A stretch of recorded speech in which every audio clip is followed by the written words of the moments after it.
Ukam, mana senga eng zo'rini olib keldim, bilsang bilarsan. Buni zo'rlikka zo'ri opa, lekin narx qimmat-da. O'tgan safar shuni olaman deb uyimdagi bor narsamni sotdim. Bitta shu telefonim qoldi. Menga qara, namchi video qilasan. Bo'pti, sen 15 million bera qol, faqat bitta shartim bor. Choyxonani pulini sen to'laysan.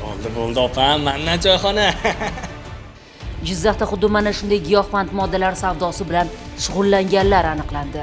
Jizzax viloyati Zomin tumani Ichki ishlar boshqarmasi xodimlari tomonidan olib borilgan tezkor tadbirda giyohvandlik moddasini noqonuniy muomalaga kiritish bilan bog'liq huquqbuzarlikka chek qo'yildi.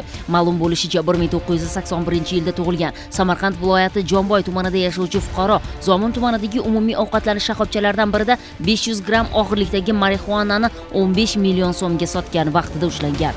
Tadbir jarayonida pul mablag'lari xolislar ishtirokida hujjatlashtirib olingan. Hozirda holat yuzasidan tergovga qadar tekshiruv harakatlari olib borilmoqda. Giyohvandlik nafaqat bir shaxs yoki bir oilaning, balki butun jamiyat kelajagiga xavf soluvchi illatdir. Respublika miqyosida o'tkazilayotgan xavfsiz va sog'lom yurt tezkor profilaktik oyligi ham aynan shunday maqsadlarga jinoyatchilikni kamaytirish, turli huquqbuzarliklarning oldini olish, fuqarolarning xavfsizligini ta'minlashga qaratilgan. Giyohvand moddalar savdosi bilan shug'ullanayotganlar, qilayotgan bu ishlaringiz kun kelib sizning kafan-gado bo'lishingizga, undan ham yomoni jamiyatdan ayrilib sog'ligingizga putur yetishiga olib kelishi mumkin. Shu bois o'z nomi bilan qora bo'lgan bu kabi dori vositalar savdosidan ham, iste'molidan ham tiyiling.